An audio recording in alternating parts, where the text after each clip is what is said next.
The impact of tariffs is just starting to be felt, just as more are on the way.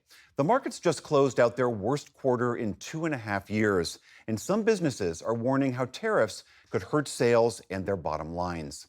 This week, President Trump plans to announce a new set of tariffs on major U.S. trading partners.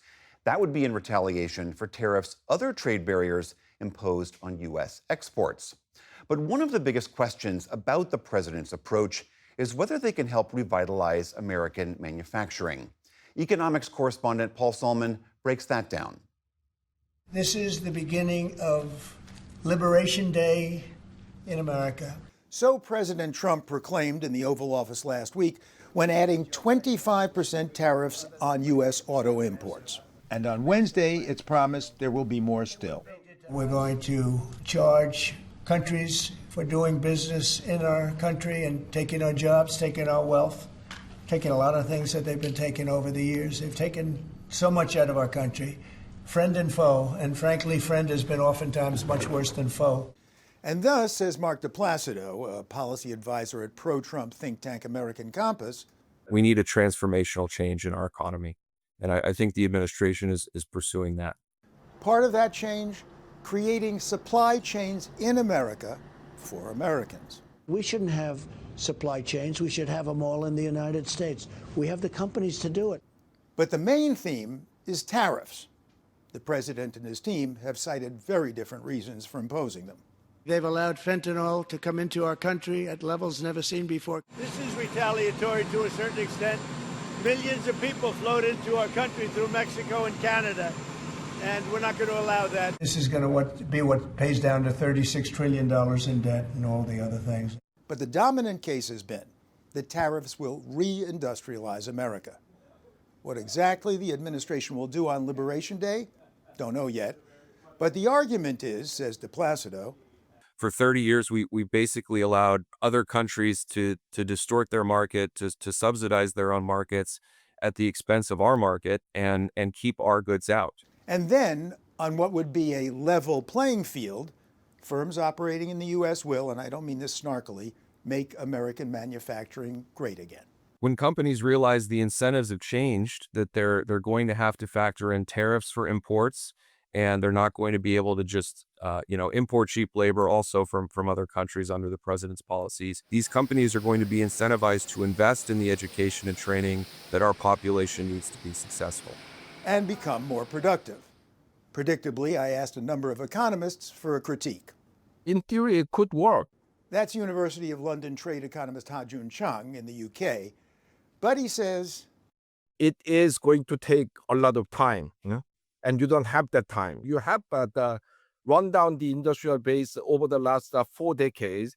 It cannot be built up in 2 years, or whatever tariff policies that you have. In the meantime, things will be very expensive, especially if you are putting tariffs on the main trading partners like Mexico and Canada. And can people tolerate any more inflation? But if enough Americans think inflation is a price worth paying for a rebuilt industrial base, and foreign firms relocate in the U.S., yes, people think that, but the trouble is that it's not just the factories. If you really want these factories to be productive, you need workers with the right skills. You need infrastructure that is needed for that particular industry. You even need universities around it to do research in whatever the firm is producing. Back across the pond at the Harvard Business School, Professor Willy Shih agrees. Let's say you wanted offshore production from the U.S. to China. You had to set up a new factory. You had to hire the workforce. You had to train the workforce. You had to bring in suppliers. You had to set up your logistics. And what paid for that was you got lower cost of product. That's going from a high-cost country to a low-cost country. Now, if you want to bring stuff from a low-cost country to a high-cost country, and you have to set up a factory, and you have to hire the workforce, and you have to train the workforce and bring in your suppliers, what's going to pay for it? Your product cost is going to be higher. And there's another major hurdle, say Shih and others, uncertainty, as President Trump keeps changing what he threatens. Because with uncertainty, you can't plan. Think about football, right? Business is conducted on a playing field where there are rules defined by the government and others. Imagine if the rules changed every 5 minutes. It's like, how would you play that game?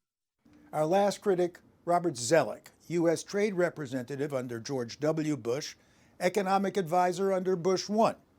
He spent his career negotiating tariff reductions. But in today's economic environment, mightn't there be advantages if America erects barriers and more nearly goes it alone?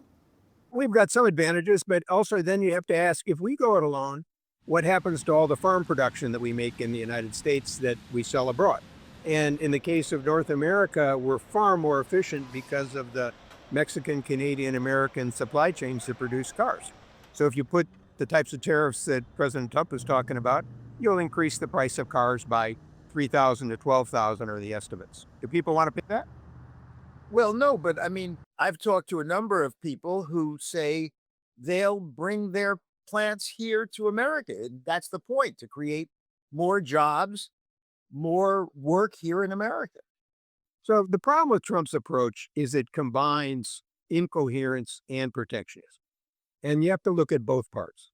So the protectionism will add costs, and then you also have the retaliation. We tried this in the 1930s. We raised tariffs to an average of 59%, and other people hit back. We had a trade surplus, but we also had unemployment at 25%. So it's a policy that reverses 70 years of America's international economic leadership. Okay, the crux of the critiques, higher prices at home, maybe even a recession, plus policy uncertainty, while waiting for America to reindustrialize, who knows by when, if ever. Mark DePlacido's response? We have a new president. It's only been 2 months. He's promised to make the most substantial changes to our economy in decades. And that's going to come with some disruption, as he's indicated, and it's going to come with some uncertainty. But I think by the end of the spring, people are going to have a very clear idea. What the president has been consistent on is saying, if you manufacture in America, if you produce in America, you are not going to have to pay these tariffs. And if we can provide enough homegrown workers, expertise, capital, we recapture our manufacturing edge. But more manufacturing jobs when even China is losing them to increased automation? Yes, says DePlacido, because U.S. firms will become more productive. And that, he says, is what the administration is betting on. For the PBS NewsHour, Paul Salman.